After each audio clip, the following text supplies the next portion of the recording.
Terrorist organisation जो है ये कोई कश्मीरियों के हित के लिए नहीं लड़ते, ये तो अपने आका पाकिस्तान के लिए लड़ते हैं ना। अब मैं इसको टीटी बोलता हूँ, आपका मॉडिफाई हमारा मॉडिफाई, आपका ट्राउजर टेस्ट हमारा टेरर टेस्ट। कहा कि उलर के लिए गेट भी 2012 में खेल दिया गया था, गेट लगेगा कब तक? पाकिस्तान वाले ये धूर्त लोग हैं, असुरी प्रवृत्ति के लोग हैं, राक्षसी प्रवृत्ति के लोग हैं, इन लोगों ने अच्छा कह के हमारे यज्ञ जो थे भंग करते रहे। इफेक्टिवली अगर पाकिस्तान को जो है हमें सबक सिखाना है तो डैम बनाने होंगे। अभी जो है हमको उस तरफ नहीं जाना। हमारी ईस्टर्न रिवर में रावी में से उनके पास 2 मिलियन एकड़ फीट पानी जाता है, वो हमको पानी रोकते हैं। कहीं ऐसा तो नहीं कि नैरेटिव बिल्डिंग में पाकिस्तान हमेशा बाजी मार लेगा? नैरेटिव ये कहा जा रहा है पाकिस्तान युद्ध जीत गया।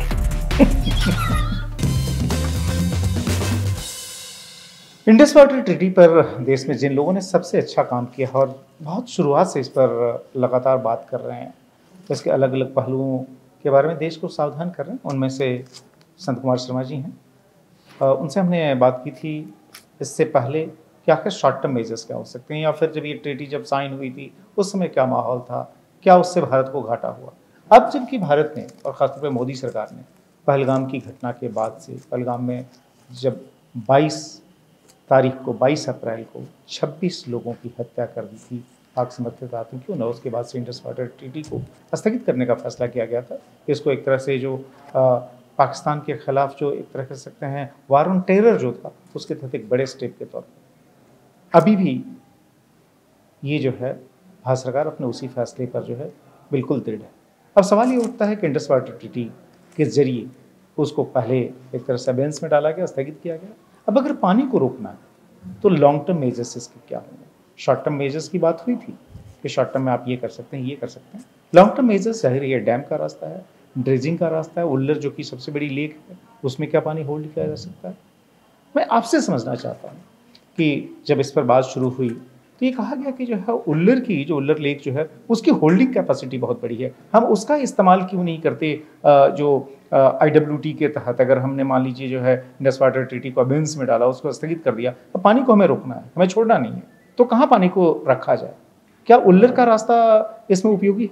देखिए, वुल्लर इसलिए उपयोगी है, वुल्लर में जो झेलम का पानी है, झेलम में 23.5 million acre feet per annum, और वुल्लर जो लेक पड़ती है, वुल्लर लेक पड़ती है इसके झेलम के रास्ते में, और झेलम से उनको पानी मिलता है मंगला में, और मंगला का पूरा पानी जाता है जो उनके पंजाब प्रांत को हरा भरा रखता है।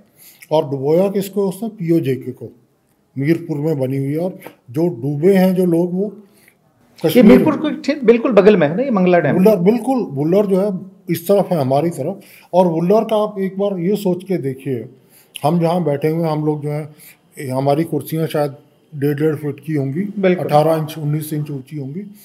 आप ये सोचिए कि जो वुल्लर का जो परिधि है, जो उसका पूरा एरिया है, वो नॉर्मल जो है वो है 29 स्क्वायर किलोमीटर। 29 square kilometre, 29। लेकिन अगर हम इसको पानी होल्ड करें और इसकी ड्रेजिंग करें तो ये बढ़ जाता है 100 स्क्वायर किलोमीटर। ओहो, कितना? 100 स्क्वायर किलोमीटर। हाँ, तो बढ़ता कितना है? बढ़ता है 71 स्क्वायर किलोमीटर। तो 71 स्क्वायर किलोमीटर पे अगर 5 फुट का, 6 फुट का, 10 फीट का आप वाटर कॉलम, सीधा वर्टिकली होता है ना, बिल्कुल, तो अगर वो वाटर कॉलम खड़ा होगा तो कितना बड़ा होगा वो वाटर कॉलम? और जब उस वाटर कॉलम को हम करेंगे तो हमारा क्या होगा? हम उड़ी 1 में हम बिजली पैदा करते हैं।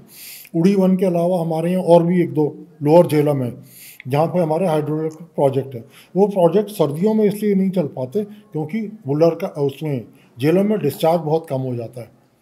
लेकिन अगर वुल्लर में ये पानी हो, पूरा का पूरा पानी रोक के रखा गया हो, तो वुल्लर में अगर पानी रोक के रखा गया हो तो वो क्या होगा? आपकी सर्दियों में जो लोअर झेलम में और उड़ी 1 में, और उसके बाद उड़ी 2 भी 400-500 मेगावाट का बन जाएगा। सारा का सारा जो है आपको हाइड्रो पावर प्रोजेक्ट में, टूरिज़्म में, फिशरीज़ में, आप ये सोचिए ना, 29 स्क्वायर किलोमीटर और 100 स्क्वायर किलोमीटर अंतर कितना है। और दूसरी तरफ जिसमें हमको बहुत बड़ी बाधाएं पाकिस्तान ने पैदा की हैं, और हमको उन बाधाओं को हटा देना चाहिए, नहीं मानना चाहिए। ये वो होता है ना, मछली का कांटा जैसे फंसता है, वो हमारे गले में बहुत बुरी तरह उन्होंने फंसा दिया। और हम क्योंकि इसको मानते रहे, हमको इसको बिल्कुल नहीं मानना चाहिए। और हमको सबसे पहले जो है, ये पहले जो था इस पर जो सबसे पहले जो काम हुआ है, अगर आप देखेंगे इसके जो रिकॉर्ड्स अवेलेबल हैं सरकार के पास हैं, वो 1912 के हैं। क्या हुआ था तो उस वक्त? 1912 के वुलर का जो यूज़ किया गया था, और वुलर को रोकने के लिए, और वुलर में प्रॉब्लम्स क्या हैं, वुलर किस तरीके से झेलम की चैनल्स को ठीक रख सकती है, और अगर आप वुलर को ठीक रखें तो कश्मीर में बाढ़ नहीं आएगी, कभी नहीं बाढ़ आएगी, जो कि श्रीनगर ने झेला था। यस, श्रीनगर ने कब झेला था? श्रीनगर ने झेला था 7 सितंबर 2014 को, जब उसमें आया था 7 सितंबर 14 को एक बहुत बड़ा फ्लड आया था। वो फ्लड क्यों आया था? वो फ्लड इसलिए आया था कि झेलम बह रही थी, झेलम वुलर में गई और वुलर में उसने बैक मारना शुरू कर दिया, जैसे हमारे घर में कभी कभी हो जाता है, उस तरीके से वुलर का पानी जो था, वुलर से पानी मुड़ना शुरू हो गया। लेकिन क्यों मुड़ना शुरू हुआ?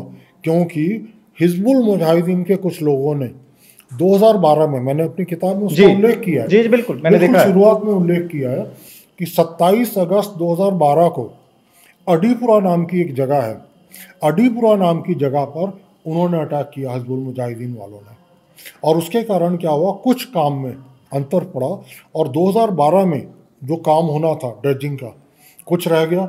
उसके बाद 13 में काम होना था ड्रेजिंग का, 14 में सितंबर तक भी, मई जून जुलाई अगस्त सितंबर, वो भी काम होना था। और उसके बाद क्या था कि उसके आगे गेट लगने से, वुलर के आगे जो है वो गेट खरीद लिए गए हैं, 2012 में वो गेट खरीद लिए गए थे। वो गेट हैं जो कि लगाएंगे तो पीछे क्या होगा, झेलम का कॉलम बढ़ेगा। झेलम की जो बहुत बुरी इस बार हालत हुई कि झेलम में जो हाउस बोट्स थे वो नीचे बैठ गए थे, बिल्कुल, तो वो हालत नहीं होगी, वो उस तरीके का सूखा जो है वो नहीं होगा। और उसमें जो है, उसमें जो वुलर के जो उन्होंने कहा था, जिस पे उन्होंने हमला किया, तो इन्होंने क्या कह के हमला किया था? इन्होंने कहा था, हिजबुल मुजाहिदीन के लोगों ने 27 अगस्त 2012 को, कि ये इंडस वाटर ट्रीटी का वायलेशन है, so we are fighting it on behalf of Pakistan. अरे बेवकूफ़ो, ये कश्मीर के हक में था, तुम पाकिस्तान के लिए लड़ते रहे, पाकिस्तान के लिए काम किया, और बड़ा कौन, डूबा कौन?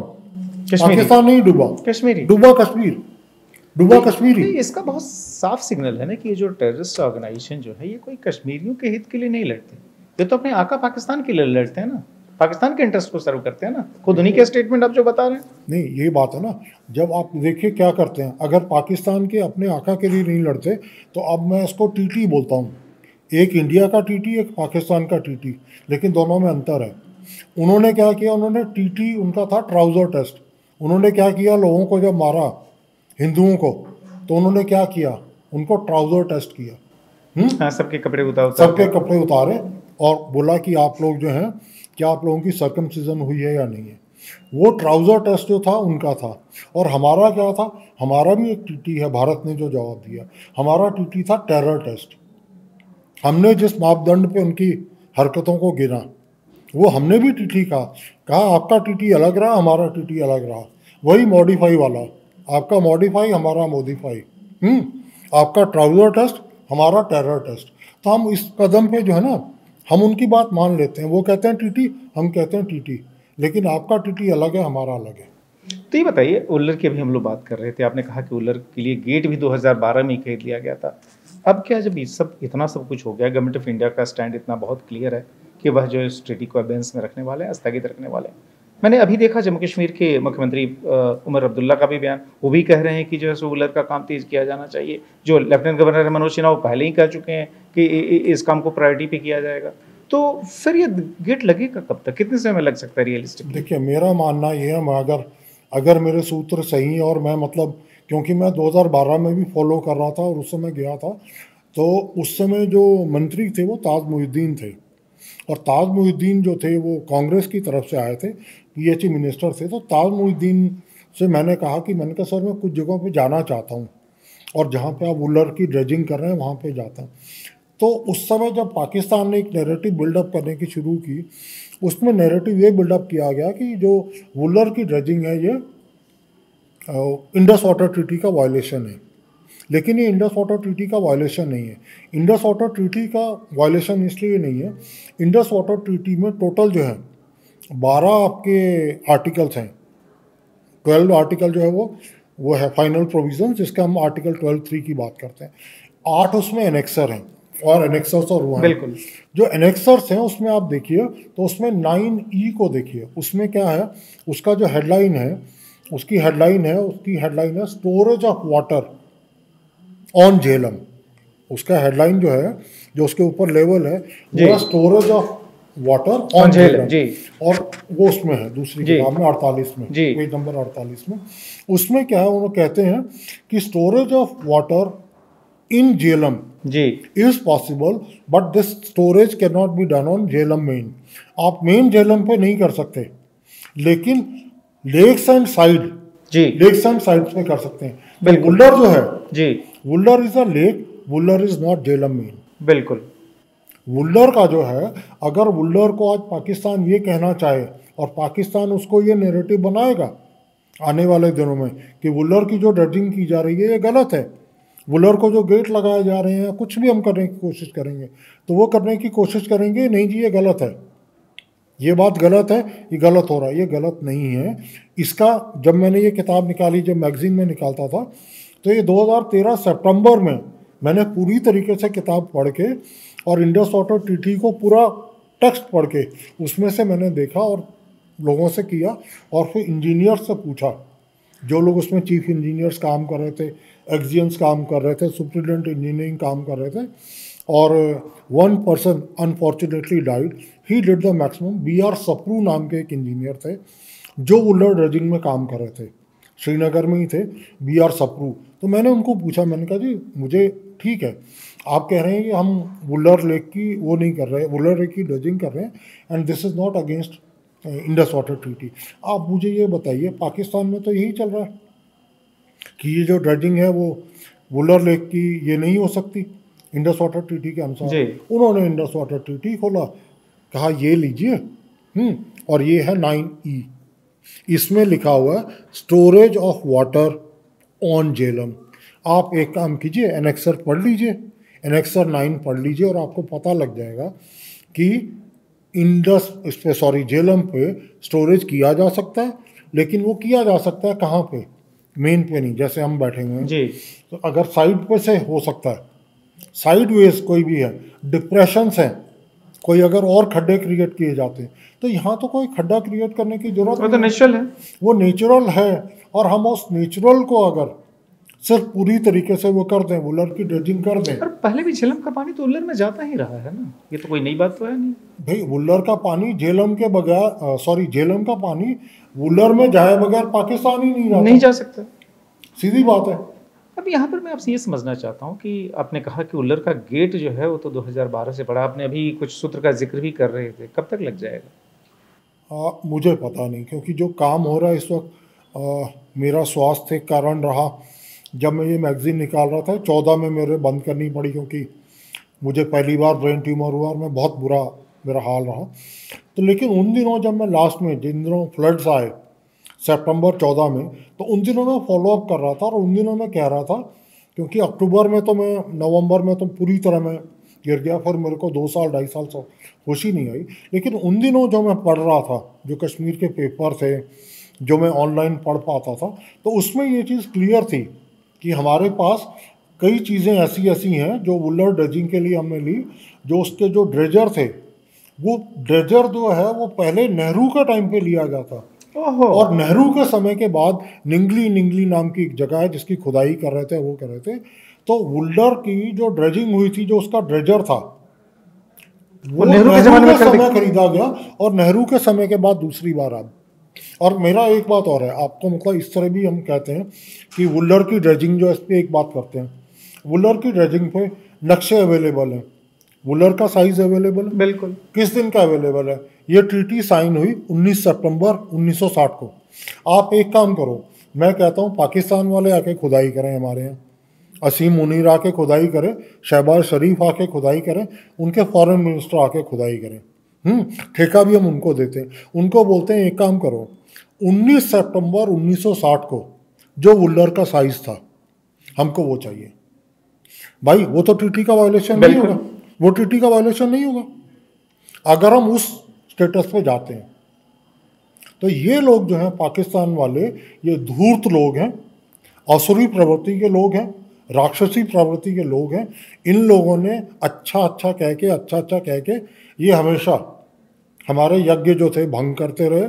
हम लोग जो कश्मीरियों के लिए वो करना चाहते थे, कश्मीर वहाँ से बना है, जो ऋषि कश्यप की भूमि है, जहाँ पे हम चाहते थे लोग हमारे उसमें आए, लोगों का भला हो। और आप यही सोचिए, अगर 29 स्क्वायर किलोमीटर से 100 स्क्वायर किलोमीटर बन जाएगी तो कितने होंगे उसमें जो ब्लू रेवोल्यूशन जो है, जो फिशरीज होंगी 71 स्क्वायर किलोमीटर पानी में। ऐसा तो नहीं होगा कि मछली पालन नहीं होगा, बत्तख पालन नहीं होगा, आदमी का पालन नहीं होगा। जो आपके कमल ककड़ी होती है जी, निकाली जाती है, नंदरू बोलते हैं वो, हाँ नंदरू, मखाने, क्या ये पैदा नहीं होगा 71 स्क्वायर किलोमीटर की? हम लोग जो है अपने लिए कहीं ना कहीं ये रहा बहुत उदार रह के ये करके, यार छोड़, इसने ये शैतानी की, ये भी जाने दे, दूसरा जाने दे। हमने उनको बहुत लिबरल होकर अपनी खराबी की। कहीं ऐसा तो नहीं कि नैरेटिव बिल्डिंग में पाकिस्तान हमेशा बाजी मार लेगा, खासतौर पे ग्लोबल कम्युनिटी को जो है सो उसको अपनी बात समझा पाने में? जैसे कि मान लीजिए एक बहुत बड़ी कहीं भी पढ़िए तुरंत चर्चा हो जाती है कि हाँ भाई कश्मीर जो है क्यों पाकिस्तान को उस पर है कि कश्मीर जो है मुस्लिम डोमिनेटेड रहा है। कोई ऐसा तो है नहीं कश्मीर पिछले 2000 वर्षों से, क्योंकि इस्लाम तो आया ही जो 6th सेंचुरी के बाद। तो ये जो नैरेटिव जो ये सब बिल्ड हुआ, और आपने भी कश्यप ऋषि की किताब ही सुनाई जिनसे कि कश्मीर शब्द ही खुद वहाँ से इवॉल्व हुआ है। तो ये नैरेटिव जो है इसको हम लोग इफेक्टिवली, क्या IWT एक उचित समय है जबकि हम कश्मीर के इतिहास में झांक ही रहे हैं, तो इस नैरेटिव को भी जो बिल्कुल डिबंक करना? नैरेटिव पे तो मैं सबसे बड़ा ये बोलता हूँ, आज मैं और आप जब बैठे हुए हैं तो हमारे यहाँ नैरेटिव क्या कहा जा रहा है? नैरेटिव ये कहा जा रहा है कि पाकिस्तान युद्ध जीत गया। तो आपका नैरेटिव की जो लड़ाई है, नैरेटिव की लड़ाई में नूर खान को कुछ नहीं हुआ।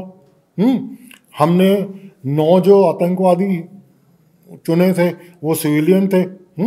तो नैरेटिव के युद्ध में तो पाकिस्तान आगे है, क्योंकि मोदी जी ने कोई विक्ट्री स्पीच नहीं की और उसमें बाजी मार गए थे।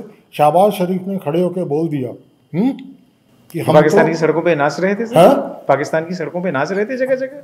तो मैं कह रहा हूँ वह अब उनको नैरेटिव अगर ये पसंद है, हमेशा वो फिर बाद में कुछ और होता है। किसी और कंटेक्स्ट में आपने एक शब्द सुना होगा, मॉरल विक्ट्री। जी, मोदी जी जीतते रहे, कोई आदमी मॉरल विक्ट्री जीतता रहता है। पिछले 3 चुनावों से मॉरल विक्ट्रीज हो रही है। तो वो मॉरल विक्ट्रीज जो है वो चलती रहे। पाकिस्तान की भी इसी तरीके की है, वो नैरेटिव के वॉर्स हैं, वो अपनी तरफ से कुछ ना कुछ करते रहते हैं। इंडस वाटर ट्रीटी पे फिर से आता हूँ, चूँकि अभी जब हम लोग लॉन्ग टर्म मेजर्स की बात कर रहे थे, एक तो उल्लर की ड्रेजिंग हुई, डैम बनने हैं। आपने कहा कि पिछले 1960 के बाद से हार्डली कुछ डैम बने जहाँ की, आप छोड़िए वेस्टर्न रिवर्स तो छोड़ दीजिए, जो ईस्टर्न रिवर्स थे उन पर भी हम डैम नहीं बना पाए पानी होल्ड करने के लिए। तो ये जो अगर मान लीजिए इफेक्टिवली अगर पाकिस्तान को जो है हमें सबक सिखाना है तो डैम बनाने होंगे।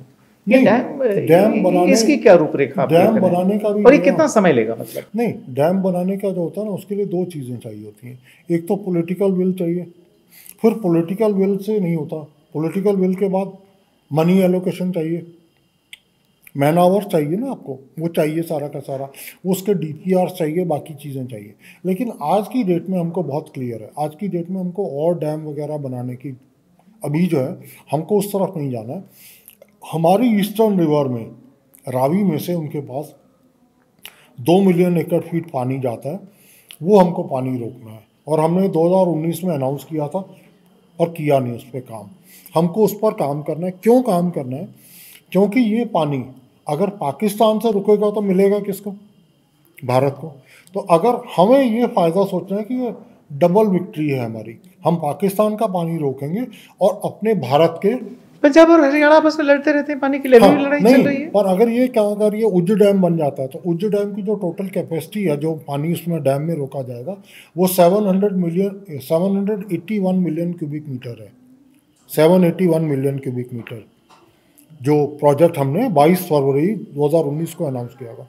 और उसके नीचे जो पानी जाएगा, जो हमने जो रावी ब्यास लिंक है जो पाकिस्तान की तरफ रुकेगा, वो 0.58 मिलियन एकड़ फीट है पानी की। मैंने कहा था कि 18,000 करोड़ रुपए का पानी बिल्कुल हम पाकिस्तान को दे रहे हैं, बिल्कुल।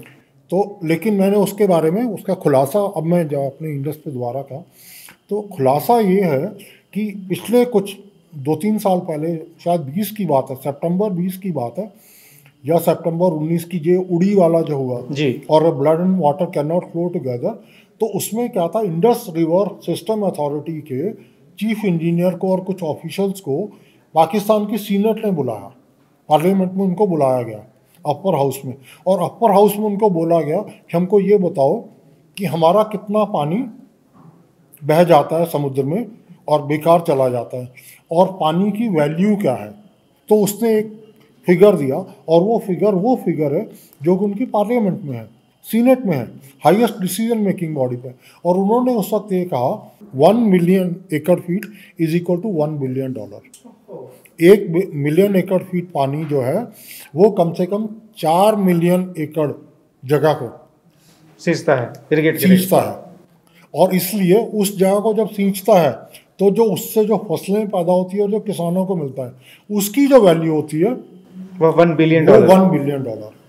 और उन्होंने ये कहा उस समय कि हमारे यहाँ से, पाकिस्तान से, क्योंकि पाकिस्तान में सिंचाई के लिए डैम नहीं बने, और डैम इन्होंने क्या किया, मतलब लगता है कभी देशों की बात हो तो इस तरह की बात नहीं, पर ये मेंटली जो है ना, दिमाग से पैदल है, दिमाग से पूरी तरीके से कंगले हैं। इन्होंने जो कुछ दे दाता के नाम जो इनको मिला था इंडस तो जब वाटर, इंडस वाटर ट्रीटी नहीं, साइन इंडस हुई तो वाटर उसमें भी तो कंगले ही थे। अरे मैं वही कह रहा हूँ, जो इंडस वाटर ट्रीटी में जो भीख में मिले थे ना भीख में पैसे, मिले थे, हाँ। जो भीख में पैसे मिले थे, उससे तरबेला डैम और मंगला डैम बिल्कुल। उसके बाद कुछ नहीं बना। और जो आज इनका अपना पानी है, जो इनका पानी समुद्र तक जाता है, पता है उसकी वैल्यू वो कितना है? वो 37 मिलियन एकड़ फीट है। अरे भारत के पास 33 मिलियन एकड़ फीट है टोटल पानी, और आपका जो समुद्र में चला जाता है जिसको आप रोक सकते हो, वो 37 मिलियन एकड़ फीट जा रहा है। और 37 मिलियन एकड़ फीट को आप क्या कीजिए, इंटू कितना कर दीजिए, इंटू कितना कर दीजिए, 65। तो 37 इंटू 65 आपका फिगर आएगा 2500 मिलियन एकड़ फीट। तो 2500 मिलियन एकड़ फीट का मतलब है इंटू 1 मिलियन। तो ये तो उनका हाल है अपना। हमारे लिए हमसे लड़ना है तो हमारे यहाँ डोगरी में एक कहावत है, रोटी खंदे तेरा मुँह हिलदा दाढ़ी हिलदी। कोई बेचारा ससुर था, बहू उससे लड़ना चाहती थी, अब वो बेचारा बोलता ही कुछ नहीं था, खाना खा रहा था, तो अब उससे बोला लड़ना तो है तेरे से, तो उसको बोलती है तेरी दाढ़ी हिलती है जो तू खाता है।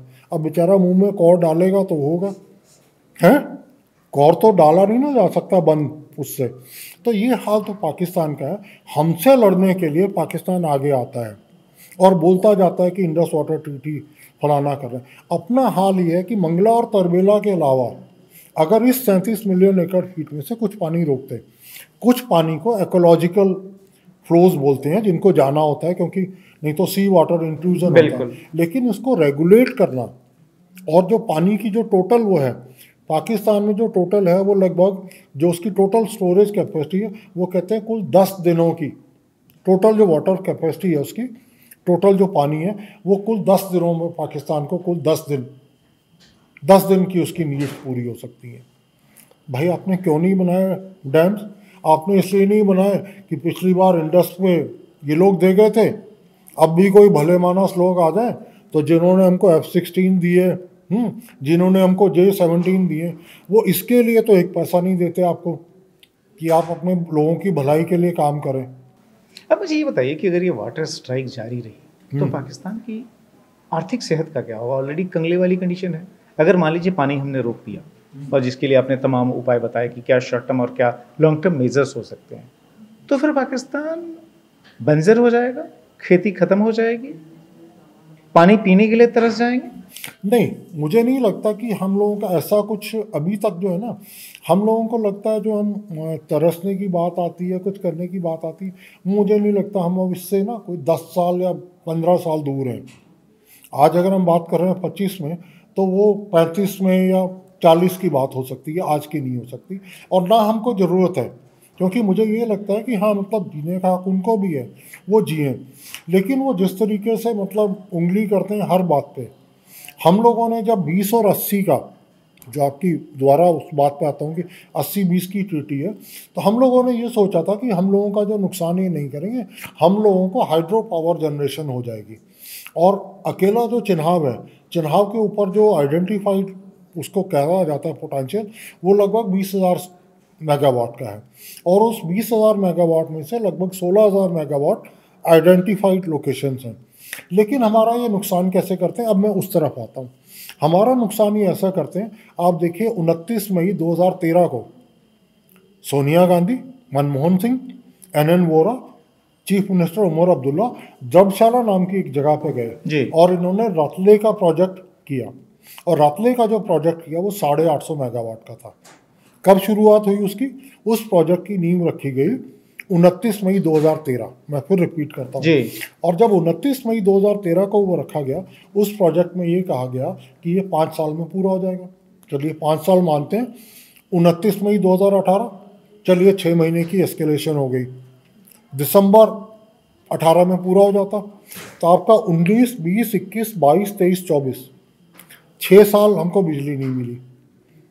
क्योंकि वो रतले क्या हुआ, रतले खटाई में पड़ गया। जो प्राइवेट कंपनी उसको कर रही थी, पाकिस्तान ने बार बार ऑब्जेक्शन लगाए तो उस कंपनी ने भी थोड़ा, that company also develop cold field, और कुछ कारणों से वो कंपनी ने बीच में प्रोजेक्ट छोड़ दिया। तो कंपनियां भी जब बीच में प्रोजेक्ट छोड़ के जाती हैं तो उनका बेचारों को कुछ पैसा लगा होता है ना, बिल्कुल उनका भी कुछ पैसा डूबा होगा। लेकिन पाकिस्तान ने जिस तरीके का नैरेटिव बनाया था, जिस तरीके की हठधर्मिता दिखाई थी, उस हठधर्मिता के चलते हमको कितना नुकसान हुआ। 6 साल 850 मेगावाट, तो अगर 6 साल 850 मेगावाट का आप गिने तो कितना बनता है? 8 6 48 और 3 5100 मेगावाट का सिर्फ एक प्रोजेक्ट में हमको नुकसान हुआ। सिर्फ एक प्रोजेक्ट में कितना? 5100 मेगावाट का। और अगर हम अगले 2-3 साल लगा लें कि रतले अभी भी जो है लड़ाई में चल रहा है, 3 साल और लगेंगे, तो मुझे लगता है अकेला इसने जो ऑब्जेक्शन किया एक प्रोजेक्ट पे रतले पे, उससे इसने हमको 6000 6500 मेगावाट का नुकसान कर दिया। हम लोग ये बहुत देर तक बर्दाश्त करते रहे। हम लोग ये सोच रहे थे 20% पानी ठीक है, पानी बाकी इनके पास जाए, लेकिन हाइड्रो इलेक्ट्रिक प्रोजेक्ट्स हम करेंगे तो कहीं ना कहीं बैलेंस होगा। क्योंकि ये नदियाँ जो वेस्टर्न हैं वैसे इनकी हैं, हमको 100% पानी नीचे जाने देना, लोअर राइपेरियन एंग्जाइटीज़ की कोई ज़रूरत नहीं, हम कुछ नहीं करेंगे। लेकिन इसने क्या किया, इसने हर कदम पे हमको प्रॉब्लम क्रिएट की। और आपको पता है सलाल में क्या हुआ? सलाल में 1978 अप्रैल में हमने उसके लोअर जो थे, अटल बिहारी वाजपेयी जी उस समय विदेश मंत्री थे, तो हमने उसके स्लूइस गेट्स बंद कर दिए जिससे सेडिमेंट निकलता है। ये हाल हमारा 1978 में था। 2005 में हमको क्या किया गया, जितनी टोटल पॉन्डेज मिलनी थी, पॉन्डेज के लिए जिसको हमने क्रिएट किया था बगलिहार में, उस पॉन्डेज से कई मिलियन क्यूबिक मीटर पानी कम कर दिया गया। किसने? रेमंड लिफिटी जो न्यूट्रल एक्सपर्ट से। और हमको जो हमारे पास जो बगलिहार की कैपेसिटी है, Baglihar has been made to a capacity which is higher than what we do under Indus Water Treaty. तो अब हम क्या करेंगे, अब जितनी कैपेसिटी उसकी है हम उस तरफ जाएंगे। और दूसरा जो आपने एक बात की, जो इनको इमीडिएट जो इनको प्रसाद होता है ना, जब आप मंदिर में जाते हैं तो आपको क्या मिलता है? प्रसाद मिलता है। पंडित जी आपको टीका लगाते हैं। तो अभी इनको जो टीका लगाना ना, जो इनको अभी बताना है वो ये है, आइए आप हमसे प्रसाद लेके जाइए। प्रसाद क्या लेके जाइए? जो हमारे यहाँ किशन गंगा में सेडिमेंट इकट्ठा है, कब से? 2009 से गुरेज में। वो नीचे बहा दीजिए सारा का सारा, और नीचे जाके उनके यहाँ जेलम में रुके। धन्यवाद। ये जो है सब प्रसाद जो आपने बांटने की जो नई बात कही, और इतने सारे जो कॉम्प्लेक्सिटीज़ जो जुड़ी हुई हैं IWT से जुड़ी हुई, उसको हमारे साथ साझा करने के लिए, जाहिर है भारत उसी दिशा में आगे बढ़ रहा है कि किस तरीके से इसी इंडस वाटर ट्रीटी को यूज़ करते हुए उसको सबक सिखाया जाए और अपने हितों की रक्षा की जाए। धन्यवाद। प्लेजर।